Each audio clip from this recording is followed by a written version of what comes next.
మనము రోజు అధ్యయనం చేయాలి. చదువుతూ వెళ్ళాం అనుకోండి, జీవితంలో చక్కటి ప్రసంగాలు దైవజనులు చేయగలరు.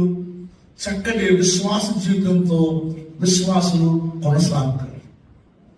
ఏ రోజు కూడా బైబిల్ చదవడం ఆపదు. మిగతా పుస్తకాలు చదివినా చదవకపోయినా పెద్ద బాధైతే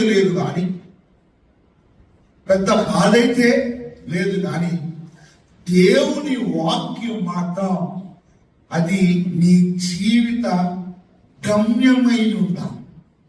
అప్పుడు నీ జీవితంలో చాలా మార్పులు వస్తాయి. అందుకని బైబిల్లో ఒక మాట రాయబడిన ఎంత అవసరం లేదు. యేసు ప్రభు అన్నాడు, నా శరీరము తిని నా రక్తము త్రాగువాడు నిత్య జీవం గలవాడు. యూదులకు ఆ మాట కఠినంగా అనిపించింది, శిష్యులకు కొంతమంది కఠినంగా అనిపించింది.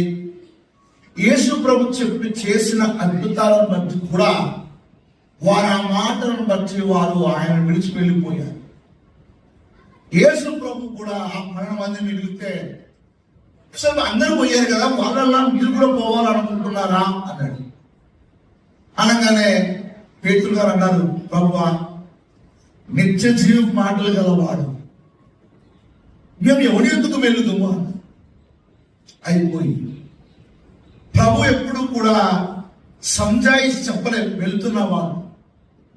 కానీ ఏం జరిగిందో తెలుసా?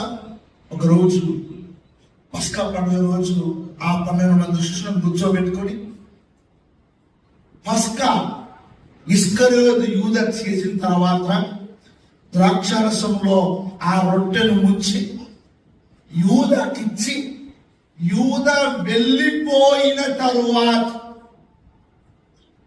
పెట్టుకోండి, యూదా వెళ్ళిపోయిన తర్వాత ఆ 11 మందితో చెప్తున్నాడు, ఈ రొట్టె నా శరీరం, ఈ ద్రాక్షారసము నా రక్తం. అక్కడ యోహాను సువార్త 6వ అధ్యాయంలో చెప్పింది, వెంబడించారు, ఓపిక కలిగి ఉన్నారు కాబట్టి దాని యొక్క పరిపూర్ణ అనువాదము ప్రభువే చేశారు. కాబట్టి లేఖనాలను నమ్మండి, లేఖనాలను నమ్మి లేఖన సంగతులను చక్కగా దేవుని వాక్యము ఖచ్చితంగా బాధ్యతగా చదవాలి.